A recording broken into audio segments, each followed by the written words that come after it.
श्री गणेशाय नमः। श्री पंचमुखी हनुमद कवचम्। ओम अस्य श्री पंचमुखी हनुमद कवच स्तोत्र मंत्रस्य ब्रह्मा ऋषिः गायत्री छन्दः श्री हनुमान देवता राम बीजं मम शक्तिः चंद्रः कीलकम्। ओम ह्रौं कवचाय हुं ह्रौं अस्त्राय फट। ओम हरिमर्कटमर्कटाय स्वाहा। ओम नमो भगवती पंचवदनाय पूर्वकविमुखाय सकलशत्रुसंहरणाय स्वाहा। ओम नमो भगवती पंचवदनाय दक्षिणमुखाय करालवदनाय नरसिंहाय सकलभूतप्रमथनाय स्वाहा। ओम नमो भगवती पंचवदनाय पश्चिममुखाय गरुडाननाय सकलविषहराय स्वाहा। ओम नमो भगवती पंचवदनाय उत्तरमुखाय आदिवराहाय सकलसम्पत्कराय स्वाहा। ओम नमो भगवती पंचवदनाय ऊर्ध्वमुखाय हयग्रीवाय सकलजनवशकराय स्वाहा। अस्य श्री पंचमुखी हनुमद कवच स्तोत्रस्य श्रीरामचंद्र ऋषिः अनुष्टुप् छन्दः। श्रीरामचंद्रो देवता सीतास् इति बीजं हनुमान् इति शक्तिः। हनुमत् प्रीत्यर्थे जपे विनियोगः। पुनर्हनुमान् इति बीजं ओम वायुपुत्राय इति शक्तिः। अंजनासुताय इति कीलकम्। श्रीरामचंद्रवर प्रसाद सिद्ध्यर्थे जपे विनियोगः। ओम अंजनासुताय अंगुष्ठाभ्यां नमः। ओम रुद्रमूर्तये तर्जनीभ्यां नमः। ओम वायुपुत्राय मध्यमाभ्यां नमः। ओम अग्निगर्भाय अनामिकाभ्यां नमः। ओम रामदूताय कनिष्ठिकाभ्यां नमः। ओम सीताशोकनिवारणाय करतलकरपृष्ठाभ्यां नमः। ओम अंजनासुताय हृदयाय नमः। ओम रुद्रमूर्तये शिरसे स्वाहा। ओम वायुपुत्राय शिखायै वषट्। ओम अग्निगर्भाय कवचाय हुं। ओम रामदूताय नेत्रत्रयाय वषट्। ओम पंचमुखी हनुमते अस्त्राय फट्। ओम पंचमुखी हनुमते स्वाहा इति दिग्बन्धः। ध्यानं वन्दे वानर नारसिंह खगराट् क्रोडास्ववक्त्रान्वितं दिव्यालङ्करणं त्रिपञ्चनयनं देदीप्यमानं रुचा। हस्ताब्जैरसिखेटपुस्तकसुधा कुम्भाङ्गकोशाद्रिं हलं। खड्वाङ्गं फणिभूरुहं दशभुजं सर्वारिवीरापहम्। श्रीरामदूताय आञ्जनेयाय वायुपुत्राय महाबलाय सीताशोकनिवारणाय महाबलप्रचण्डाय लङ्कापुरीदहनाय फाल्गुनसखाय कोलाहल सकल ब्रह्मांड विश्वरूपाय सप्तसमुद्रान्तरालङ्घिताय पिङ्गलनयनायामित विक्रमाय सूर्यबिम्बफलसेवाधिष्ठित पराक्रमाय संजीवन्या अंगद लक्ष्मण महाकविसैन्य प्राणदात्री दशग्रीव विध्वंसनाय रामेष्टाय सीता सहित रामचंद्र वर प्रसादाय षड्प्रयोगागम पंचमुखी हनुमंत्र मंत्र जपे विनियोगः। ओम हरिमर्कट मर्कटाय स्वाहा। ओम हरिमर्कट मर्कटाय वं वं वं वं वं वषट् स्वाहा। ॐ हरिमर्कटमर्कटाय फं फं फं फं फं फट् स्वाहा। ॐ हरिमर्कटमर्कटाय खं खं खं खं खं मारणाय स्वाहा। ॐ हरिमर्कटमर्कटाय ठं ठं ठं ठं ठं स्तम्भनाय स्वाहा। ॐ हरिमर्कटमर्कटाय डं डं डं डं डं आकर्षणाय सकलसम्पत्कराय पंचमुखी वीर हनुमते स्वाहा। ॐ ढं ढं ढं ढं ढं कूर्ममूर्तये पंचमुखी हनुमते परयन्त्रतन्त्रोच्चाटनाय स्वाहा। कं कं गं घं ङं चं छं जं झं यं टं ठं डं ढं णं तं थं दं धं नं पं फं बं भं मं यं रं लं वं सं सं सं हं सः स्वाहा इति दिग्बन्धः।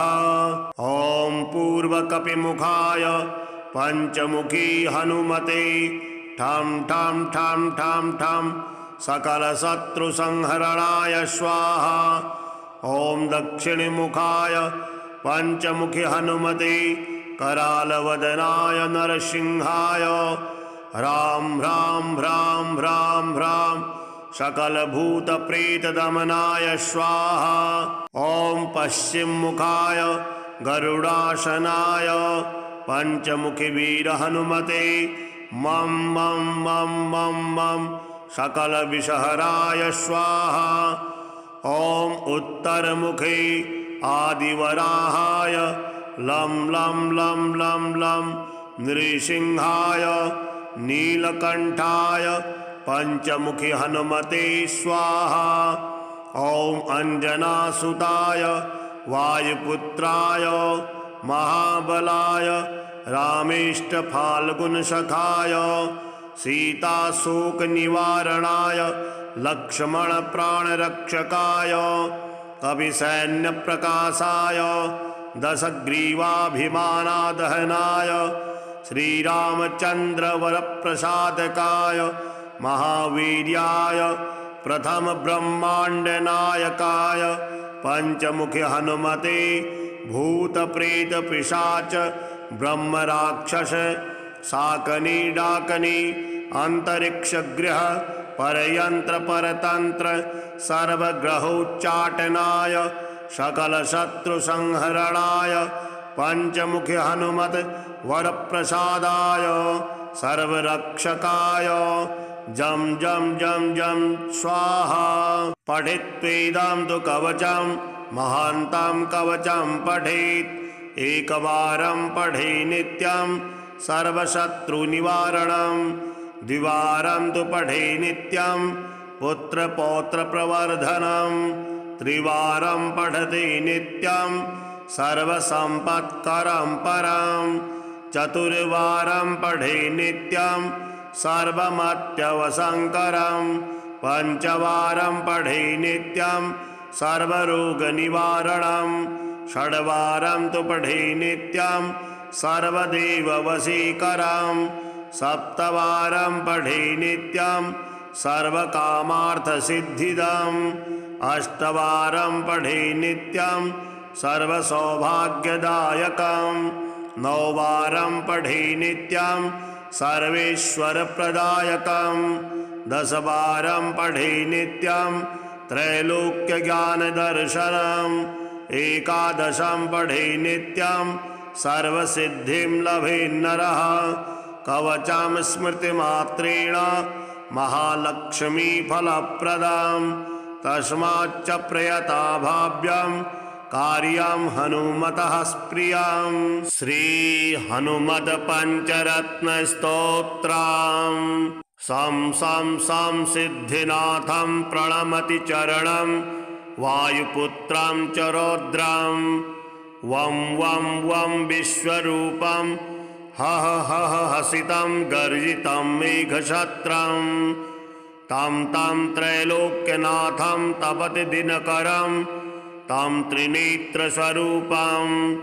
कं कं कन्दर्पवश्यं कमलमनहरं साकनिकालरूपं रं रं रं रामदूतं रणगजदमितं रावणच्छेददक्षं वं वं वं बालरूपं नतगिरिचरणं कंपितं सूर्यबिम्बं मं मं मं मन्त्रसिद्धिं कपिकुलतिलकं मर्दनं साकनीनां हुं हुं हुंकारबीजं हनति हनुमतं हन्यति शत्रुसैन्यं दं दं दं दीर्घरूपं धरकरशिखरं पातितं मेघनादम् ॐ ॐ उच्चाटितं वै सकलभुवतलं योगनिवृन्दरूपं शं शं शं क्षिप्रवेगं क्रमति च जलधिं ज्वालितं रक्षदुर्गं शें शें शें शेमतत्त्वं धनुरुहकुलं मुच्यते बिम्बकारं कं कं कं कालदुष्टं जलनिधितरणं राक्षसानां विनाशे दक्षं श्रेष्ठं कवीनां त्रिभुवनचरतां प्राणिनां प्राणरूपं रां रां रां ह्रासतत्त्वं त्रिभुवनरचितं दैवतं सर्वभूते देवानां च त्रयाणां फणिभुवनधरं व्यापकं वायुरूपं त्वं त्वं त्वं वेद तत्त्वं बहुरि च यजुषं सामचार्थरूपं कं कं कं कन्दने त्वं ननु कमलतले राक्षसान् रौद्ररूपान् खं खं खं खड्गहस्तं झटिति भुवितले त्रोटितं नागपाशम् ॐ ॐ ओंकाररूपं त्रिभुवनपठितं वेदमन्त्राधिमन्त्रं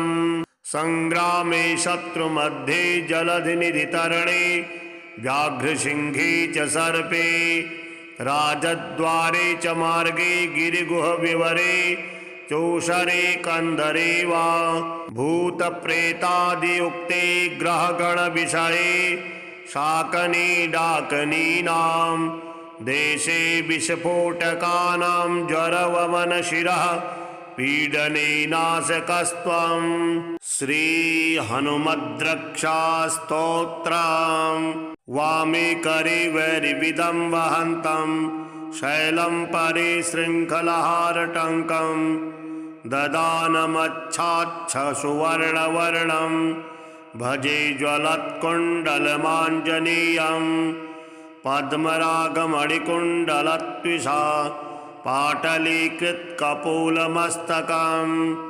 दिव्यहेमकदलीवनान्तरे भावयामि पवमाननन्दनम् उद्यदादितशङ्कास मुदारभुजविक्रमं कन्दर्पकोटिलावण्यं सर्वविद्याविशारदं श्रीरामहृदयानन्दं भक्तकल्पमहीरुहम् अभयं वरदं दोर्भ्यां कलये मारुतात्मजं वामहस्ते महाकृच्छा दशास्यकरमर्दनम् उद्यत्वीक्षणकोदण्डं हनुमन्तं विचिन्तयेत् स्फटिकाभं स्वर्णकान्तिं द्विभुजां च कृताञ्जलिं कुण्डलद्वयसंशोभि मुखाम्भोजं हरिं भजे।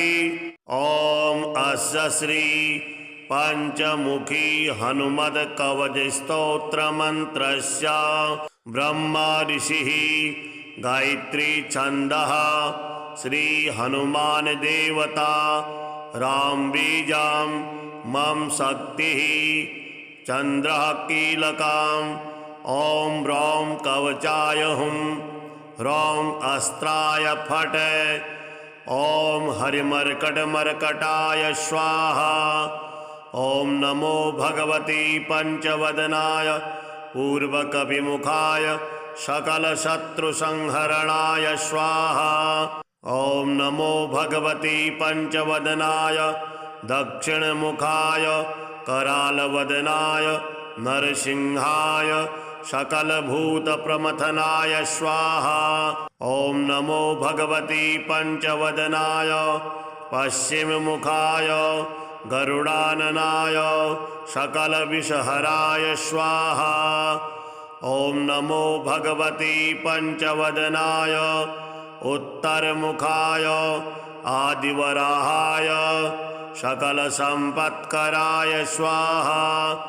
ॐ नमो भगवती पंचवदनाय ऊर्ध्वमुखाय हयग्रीवाय सकलजनवशकराय स्वाहा।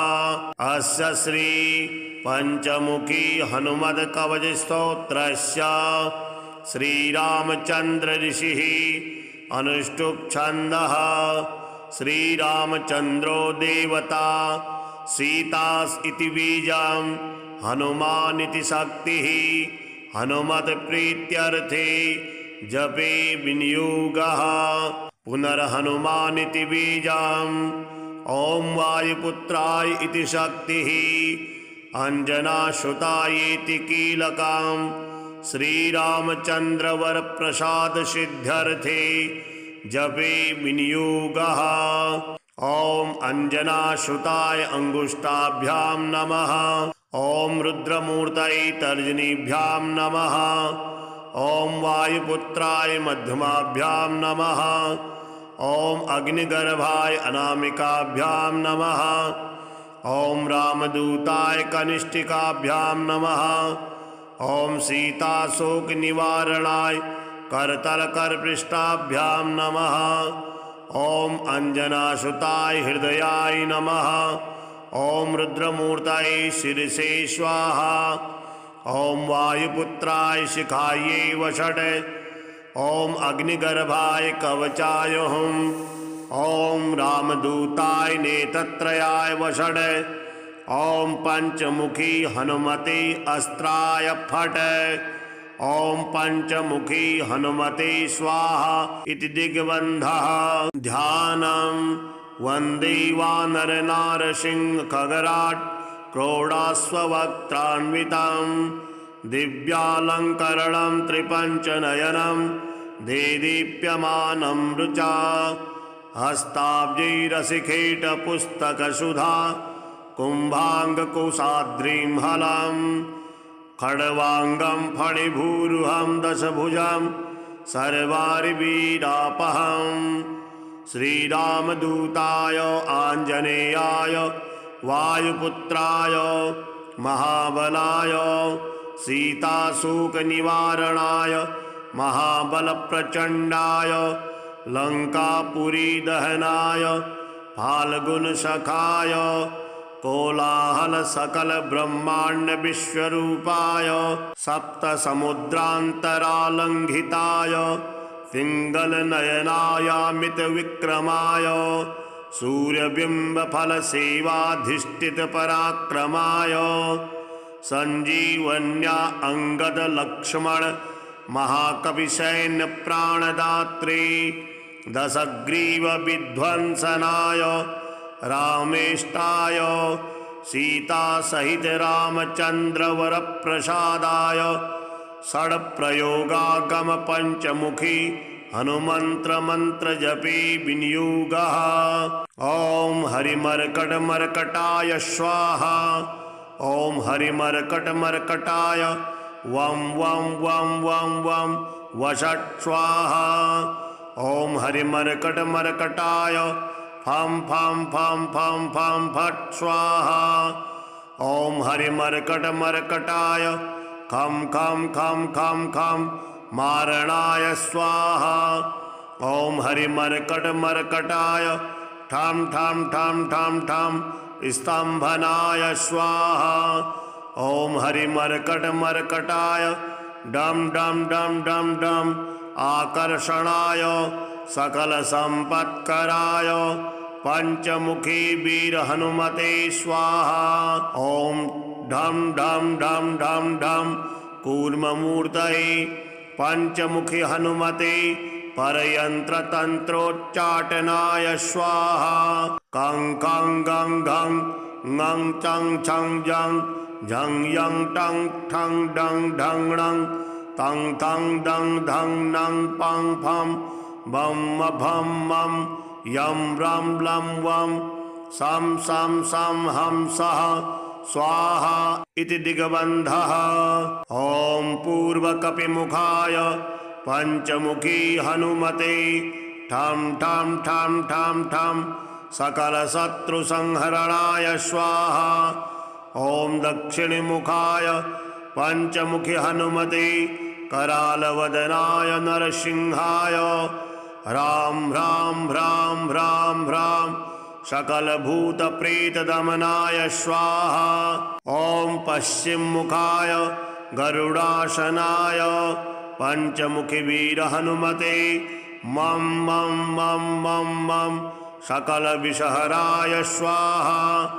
ॐ उत्तरमुखे आदिवराहाय लं लं लं लं लं नृसिंहाय नीलकंठाय पंचमुखी हनुमते स्वाहा। ॐ अंजनासुताय वायुपुत्राय महाबलाय रामेष्टफाल्गुनसखाय सीताशोकनिवारणाय लक्ष्मणप्राणरक्षकाय कविसैन्यप्रकाशाय दशग्रीवाभिमानादहनाय श्रीरामचन्द्रवरप्रसादकाय महावीर्याय प्रथमब्रह्माण्डनायकाय पंचमुखी हनुमते भूतप्रेतपिशाच ब्रह्मराक्षस शाकनी डाकनी अंतरिक्षगृह परयंत्र परतंत्र सर्वग्रहोच्चाटनाय सकलशत्रुसंहरणाय पंचमुखी हनुमत वरप्रसादाय सर्वरक्षकाय जं जं जं जं स्वाहा।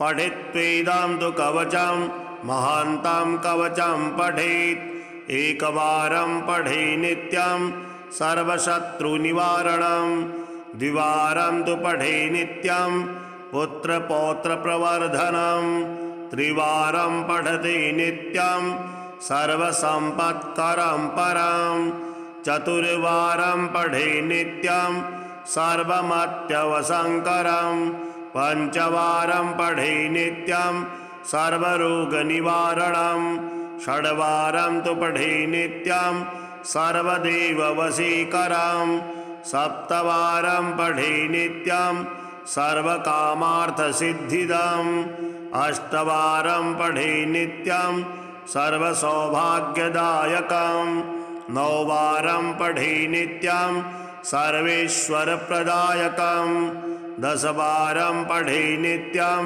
त्रैलोक्यज्ञानदर्शनम् एकादशं पठे नित्यं सर्वसिद्धिं लभेन्नरः कवचं स्मृतिमात्रेण महालक्ष्मीफलप्रदं तस्माच्च प्रयता भाव्यं कार्यं हनुमतः स्प्रियं। श्री हनुमत पंचरत्नस्तोत्रम् सं सं सं सिद्धिनाथं प्रणमति चरणं वायुपुत्रं च रौद्रं वं वं वं विश्वरूपं हः हः हसितं गर्जितं मेघछत्रं तं तं त्रैलोक्यनाथं तपति दिनकरं तं त्रिनेत्रस्वरूपं कं कं कंदर्पवश्यं कमलमनहरं शाकनीकालरूपं रं रं रं रामदूतं रणगजदमितं रावणच्छेददक्षं बं बं बं बालरूपं नतगिरिचरणं कंपितं सूर्यबिंबं मं मं मं मंत्रसिद्धिं कपिकुलतिलकं मर्दनं शाकनीनां हुं हुं हुंकारबीजं हनति हनुमतं हन्यति शत्रुसैन्यं दं दं दं दीर्घरूपं धरकरशिखरं पातितं मेघनादम् ॐ ॐ उच्चाटितं वै सकलभुवतलं योगनिवृन्दरूपं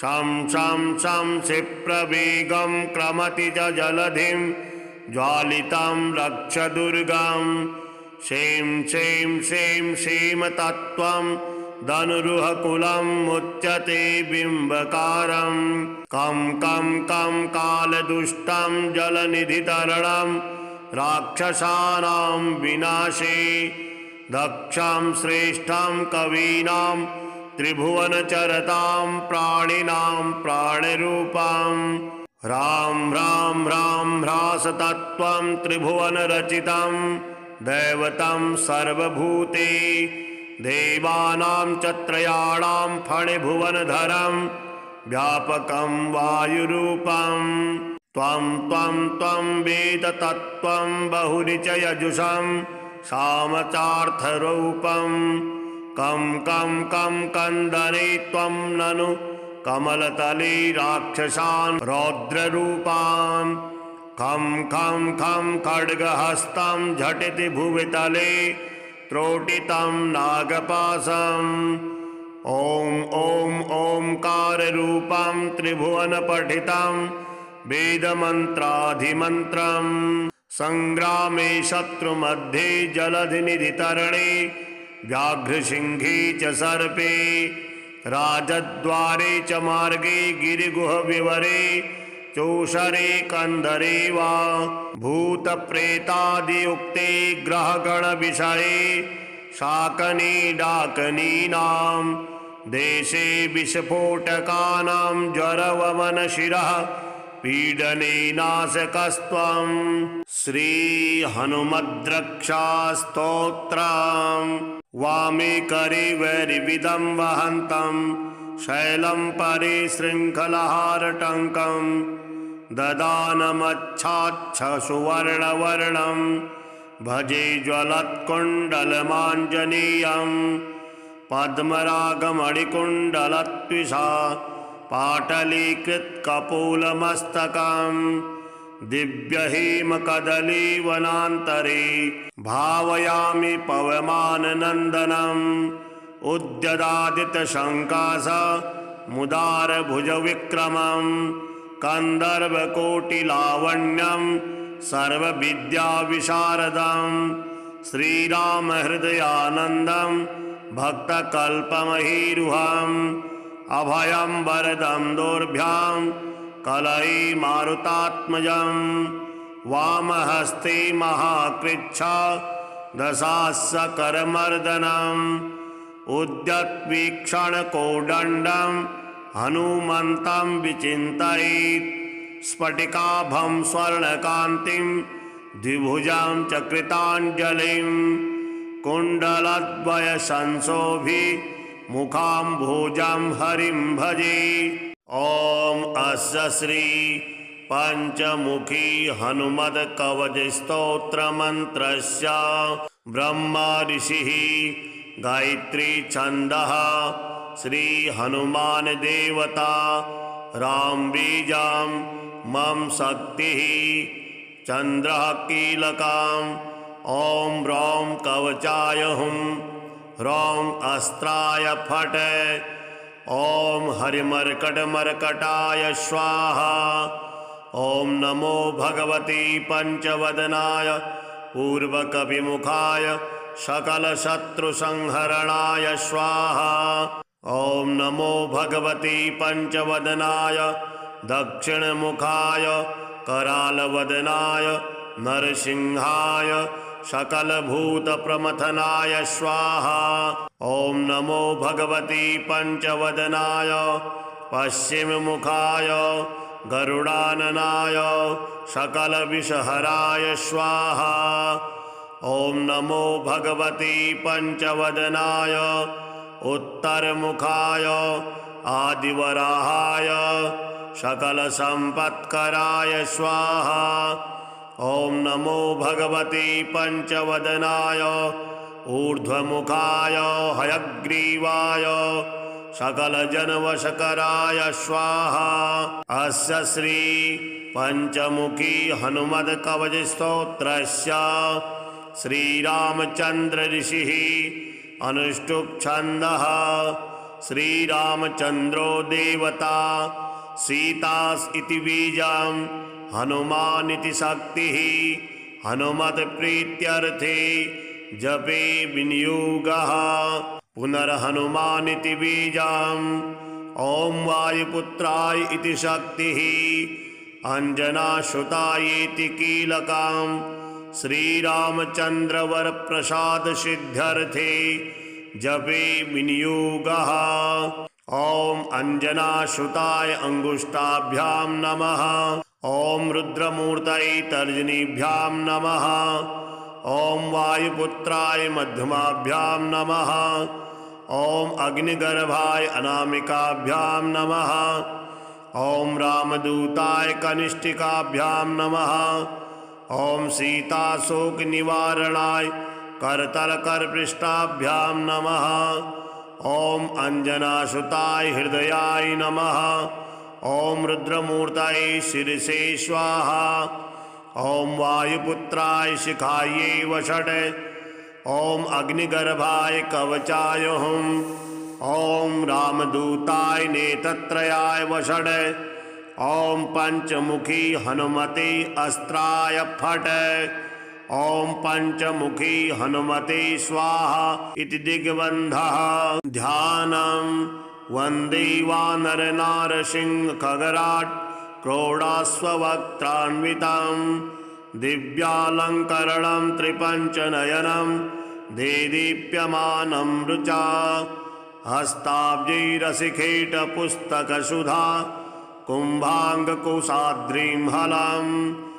खड्वाङ्गं फणिभूरुहं दशभुजं सर्वारिवीरापहं श्रीरामदूताय आञ्जनेयाय वायुपुत्राय महाबलाय सीताशोकनिवारणाय महाबलप्रचण्डाय लङ्कापुरीदहनाय फाल्गुनसखाय कोलाहलसकलब्रह्माण्डविश्वरूपाय सप्तसमुद्रान्तरालङ्घिताय पिङ्गलनयनायामितविक्रमाय सूर्यबिम्बफलसेवाधिष्ठितपराक्रमाय सञ्जीवन्या अङ्गदलक्ष्मण महाकविसैन्यप्राणदात्रे दशग्रीवविध्वंसनाय रामेष्टाय सीतासहित रामचन्द्रवरप्रसादाय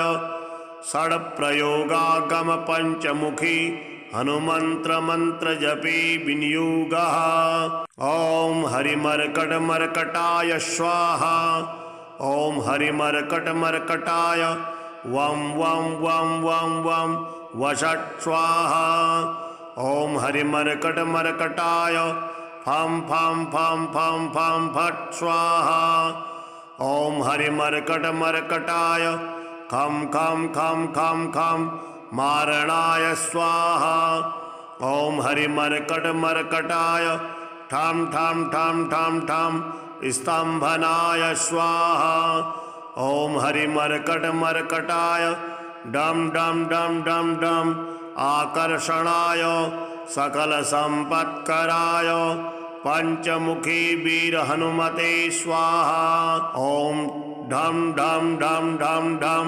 कूर्ममूर्तये पंचमुखी हनुमते परयन्त्रतन्त्रोच्चाटनाय स्वाहा कं कं गं घं ङं चं छं जं झं यं टं ठं डं ढं णं तं थं दं धं नं पं फं बं भं मं यं रं लं वं सं सं सं हं सः स्वाहा इति दिग्बन्धः ॐ पूर्वकपिमुखाय पंचमुखी हनुमते ठं ठं ठं ठं ठं सकलशत्रुसंहरणाय स्वाहा ॐ दक्षिणमुखाय पंचमुखी हनुमते करालवदनाय नरसिंहाय ह्रां ह्रां ह्रां ह्रां ह्रां सकलभूतप्रेतदमनाय स्वाहा ॐ पश्चिममुखाय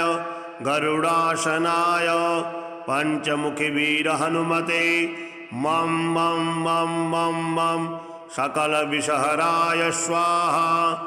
ॐ उत्तरमुखे आदिवराहाय लं लं लं लं लं नृसिंहाय नीलकंठाय पंचमुखी हनुमते स्वाहा। ॐ अंजनासुताय वायुपुत्राय महाबलाय रामेष्टफाल्गुनसखाय सीताशोकनिवारणाय लक्ष्मणप्राणरक्षकाय कविसैन्यप्रकाशाय दशग्रीवाभिमानादहनाय श्रीरामचन्द्रवरप्रसादकाय महावीर्याय प्रथमब्रह्माण्डनायकाय पंचमुखी हनुमते भूतप्रेतपिशाच ब्रह्मराक्षस शाकनी डाकनी अंतरिक्षगृह परयंत्र परतंत्र सर्वग्रहोच्चाटनाय सकलशत्रुसंहरणाय पंचमुखी हनुमत वरप्रसादाय सर्वरक्षकाय जम जम जम जम स्वाहा। पठित्वेदं तु कवचं महान्तं कवचं पठेत् एकवारं पठे नित्यं सर्वशत्रुनिवारणं द्विवारं तु पठे नित्यं पुत्रपौत्रप्रवर्धनं त्रिवारं पठते नित्यं सर्वसम्पत्करं परं चतुर्वारं पठे नित्यं सर्वमत्यवसंकरं पंचवारं पठे नित्यं सर्वरोगनिवारणं षड्वारं तु पठे नित्यं सर्वदेववशीकरं सप्तवारं पठे नित्यं सर्वकामार्थसिद्धिदम् अष्टवारं पठे नित्यं सर्वसौभाग्यदायकं नौवारं पठे नित्यं सर्वेश्वरप्रदायकं दशवारं पठे नित्यं त्रैलोक्यज्ञानदर्शनम् एकादशं पठे नित्यं सर्वसिद्धिं लभेन्नरः कवचं स्मृतिमात्रेण महालक्ष्मीफलप्रदं तस्माच्च प्रयता भाव्यं कार्यं हनुमतः स्प्रियं। श्री हनुमत पंचरत्नस्तोत्रम् सं सं सं सिद्धिनाथं प्रणमति चरणं वायुपुत्रं च रौद्रं वं वं वं विश्वरूपं हह हह हसितं गर्जितं मेघछत्रं तं तं त्रैलोक्यनाथं तपति दिनकरं तं त्रिनेत्रस्वरूपं कं कं कंदर्पवश्यं कमलमनहरं शाकनीकालरूपं रं रं रं रामदूतं रणगजदमितं रावणच्छेददक्षं वं वं वं बालरूपं नतगिरिचरणं कंपितं सूर्यबिंबं मं मं मं मंत्रसिद्धिं कपिकुलतिलकं मर्दनं शाकनीनां हुं हुं हुंकारबीजं हनति हनुमतं हन्यति शत्रुसैन्यं दं दं दं दीर्घरूपं धरकरशिखरं पातितं मेघनादम् ॐ ॐ उच्चाटितं वै सकलभुवतलं योगनिवृन्दरूपं शं शं शं क्षिप्रवेगं क्रमति च जलधिं ज्वालितं रक्षदुर्गं शें शें शें शेमतत्त्वं धनुरुहकुलं मुच्यते बिम्बकारं कं कं कं कालदुष्टं जलनिधितरणं राक्षसानां विनाशे दक्षं श्रेष्ठं कवीनां त्रिभुवनचरतां प्राणिनां प्राणरूपं राम राम राम ह्रासतत्त्वं त्रिभुवनरचितं दैवतं सर्वभूते देवानां च त्रयाणां फणिभुवनधरं व्यापकं वायुरूपं त्वं त्वं त्वं वेद तत्त्वं बहुनि च यजुषं सामचार्थरूपं कं कं कं कंदने त्वं ननु कमलतले राक्षसान् रौद्ररूपान् खं खं खं खड्गहस्तं झटिति भुवितले त्रोटितं नागपाशम् ॐ ॐ ओंकाररूपं त्रिभुवनपठितं वेदमन्त्राधिमन्त्रम् संग्रामे शत्रुमध्ये जलधिनिधितरणे व्याघ्रसिंहे च सर्पे राजद्वारे च मार्गे गिरिगुहविवरे चोषरे कंदरे वा भूतप्रेतादियुक्ते ग्रहगणविषये शाकनी डाकनीनां देशे विस्फोटकानां ज्वरवमनशिरः पीडने नाशकस्त्वं श्री हनुमद्रक्षास्तोत्रम् वामे करे वैरिविदं वहन्तं शैलं परे शृङ्खलहारटङ्कं ददानमच्छाच्छसुवर्णवर्णं भजे ज्वलत्कुण्डलमाञ्जनेयं पद्मरागमणिकुण्डलत्विषा पाटलीकृतकपोलमस्तकं दिव्यहेमकदलीवनान्तरे भावयामि पवमाननन्दनम् उद्यदादितशङ्कास मुदारभुजविक्रमं कन्दर्वकोटिलावण्यं सर्वविद्याविशारदं श्रीरामहृदयानन्दं भक्तकल्पमहीरुहम् अभयं वरदं दोर्भ्यां कलये मारुतात्मजं वामहस्ते महाकृच्छा दशास्यकरमर्दनम् उद्यत्वीक्षणकोदण्डं हनुमन्तं विचिन्तयेत् स्फटिकाभं स्वर्णकान्तिं द्विभुजां च कृताञ्जलिं कुण्डलद्वयसंशोभि मुखाम्भोजं हरिं भजे। ॐ अस्य श्री पंचमुखी हनुमत्कवचस्तोत्रमन्त्रस्य ब्रह्मा ऋषिः गायत्री छन्दः श्री हनुमान देवता राम बीजं मम शक्तिः चन्द्रः कीलकम् ॐ ह्रौं कवचाय हुं ह्रौं अस्त्राय फट् ॐ हरिमर्कटमर्कटाय स्वाहा। ॐ नमो भगवते पंचवदनाय पूर्वकविमुखाय सकलशत्रुसंहरणाय स्वाहा। ॐ नमो भगवते पंचवदनाय दक्षिणमुखाय करालवदनाय नरसिंहाय सकलभूतप्रमथनाय स्वाहा। ॐ नमो भगवते पंचवदनाय पश्चिममुखाय गरुडाननाय सकलविषहराय स्वाहा। ॐ नमो भगवते पंचवदनाय उत्तरमुखाय आदिवराहाय सकलसम्पत्कराय स्वाहा।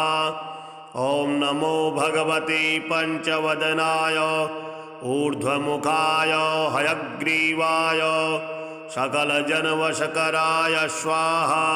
अस्य श्री पंचमुखी हनुमत्कवचस्तोत्रस्य श्रीरामचन्द्र ऋषिः अनुष्टुप् छन्दः श्रीरामचन्द्रो देवता सीतास् इति बीजं हनुमान् इति शक्तिः हनुमत्प्रीत्यर्थे जपे विनियोगः पुनर्हनुमान् इति बीजं ॐ वायुपुत्राय इति शक्तिः अंजनासुतायेति कीलकं श्रीरामचन्द्रवरप्रसादसिद्ध्यर्थे जपे विनियोगः।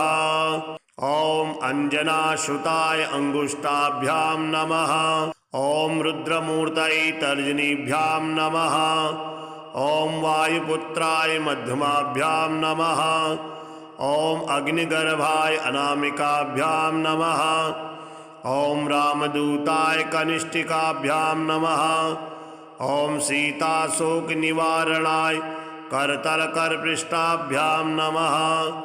ॐ अंजनासुताय हृदयाय नमः। ॐ रुद्रमूर्तये शिरसे स्वाहा। ॐ वायुपुत्राय शिखायै वषट्। ॐ अग्निगर्भाय कवचाय हुम्। ॐ रामदूताय नेत्रत्रयाय वषट्। ॐ पंचमुखी हनुमते अस्त्राय फट्। ॐ पंचमुखी हनुमते स्वाहा इति दिग्बन्धः। ध्यानं वन्दे वानरनारसिंह खगराट् क्रोडाश्ववक्त्रान्वितं दिव्यालङ्करणं त्रिपञ्चनयनं देदीप्यमानं रुचा। हस्ताब्जैरसिखेटपुस्तकसुधा कुम्भाङ्गकुशाद्रिं हलं। खड्वाङ्गं फणिभूरुहं दशभुजं सर्वारिवीरापहम्। श्रीरामदूताय आञ्जनेयाय वायुपुत्राय महाबलाय सीताशोकनिवारणाय महाबलप्रचण्डाय लङ्कापुरीदहनाय फाल्गुनसखाय कोलाहलसकलब्रह्माण्डविश्वरूपाय सप्तसमुद्रान्तरालङ्घिताय पिङ्गलनयनायामितविक्रमाय सूर्यबिम्बफलसेवाधिष्ठितपराक्रमाय सञ्जीवन्या अंगदलक्ष्मण महाकविसैन्यप्राणदात्रे दशग्रीवविध्वंसनाय रामेष्टाय सीतासहित रामचन्द्रवरप्रसादाय षड्प्रयोगागम पंचमुखी हनुमन्त्रमन्त्रजपे विनियोगः। ॐ हरिमर्कटमर्कटाय स्वाहा। ॐ हरिमर्कटमर्कटाय वं वं वं वं वं वषट् स्वाहा। ॐ हरिमर्कटमर्कटाय फं फं फं फं फं फट् स्वाहा। ॐ हरिमर्कटमर्कटाय खं खं खं खं खं मारणाय स्वाहा।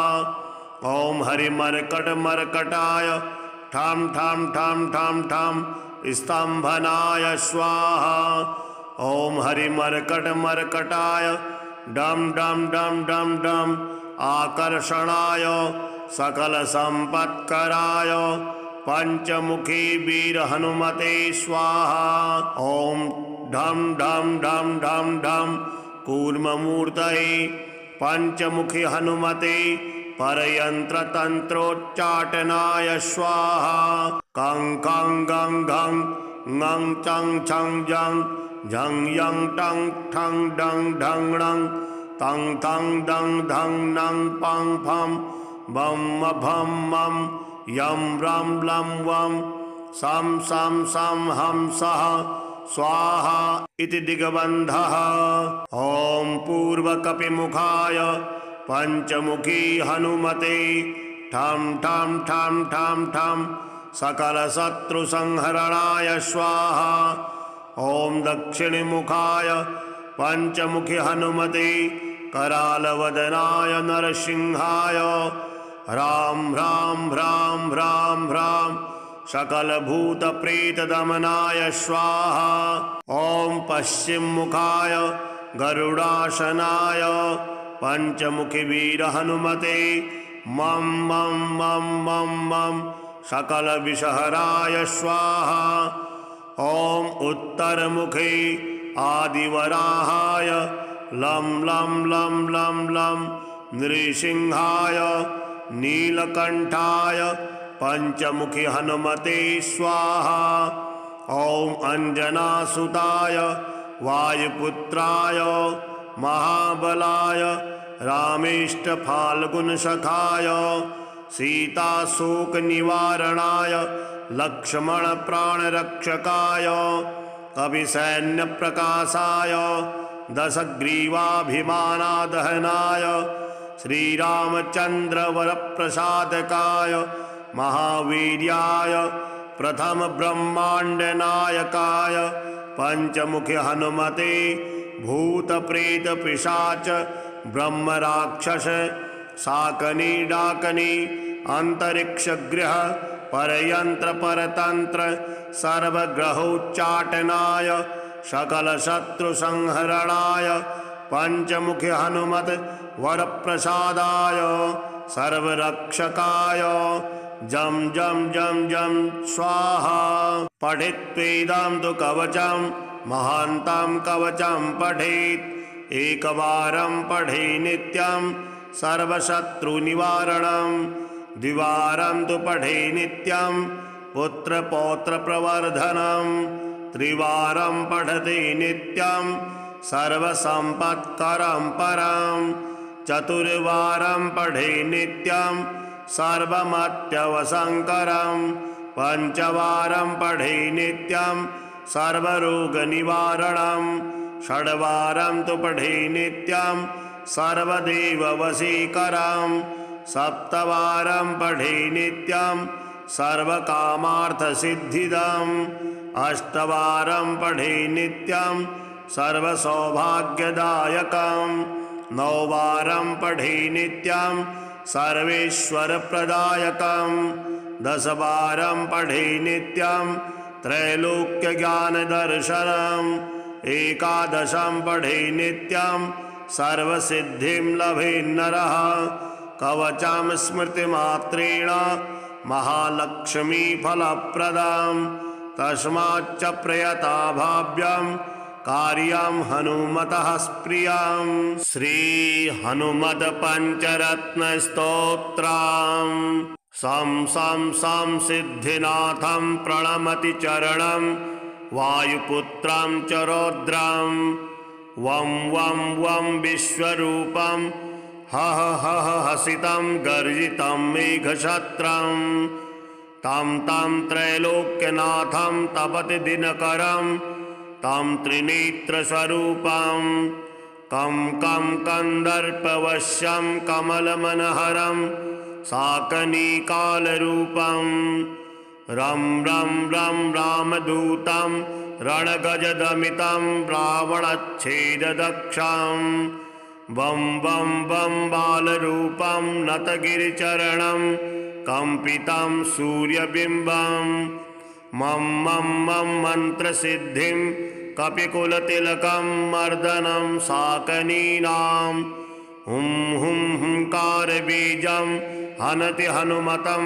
हन्यति शत्रुसैन्यं दं दं दं दीर्घरूपं धरकरशिखरं पातितं मेघनादम् ॐ ॐ उच्चाटितं वै सकलभुवतलं योगनिवृन्दरूपं शं शं शं क्षिप्रवेगं क्रमति च जलधिं ज्वालितं रक्षदुर्गं शें शें शें शेमतत्त्वं धनुरुहकुलं मुच्यते बिम्बकारं कं कं कं कालदुष्टं जलनिधितरणं राक्षसानां विनाशे दक्षं श्रेष्ठं कवीनां त्रिभुवनचरतां प्राणिनां प्राणरूपं राम राम राम ह्रासतत्त्वं त्रिभुवनरचितं दैवतं सर्वभूते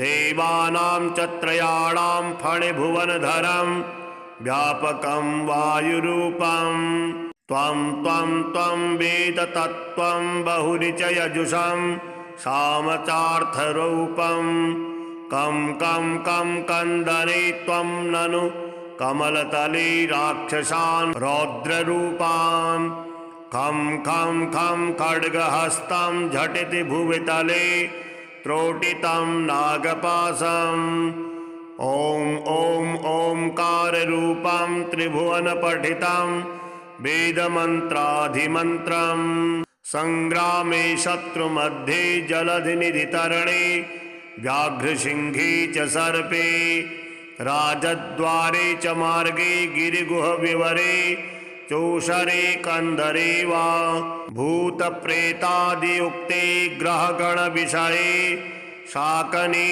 डाकनीनां देशे विस्फोटकानां ज्वरवमनशिरः पीडने नाशकस्त्वं श्रीहनुमद्रक्षास्तोत्रम् वामे करे वैरिविदं वहन्तं शैलं परे शृङ्खलहारटङ्कं ददानमच्छाच्छसुवर्णवर्णं भजे ज्वलत्कुण्डलमाञ्जनेयं पद्मरागमणिकुण्डलत्विषा पाटलीकृतकपोलमस्तकं दिव्यहेमकदलीवनान्तरे भावयामि पवमाननन्दनम् उद्यदादितशङ्कासमुदारभुजविक्रमं कन्दर्वकोटिलावण्यं सर्वविद्याविशारदं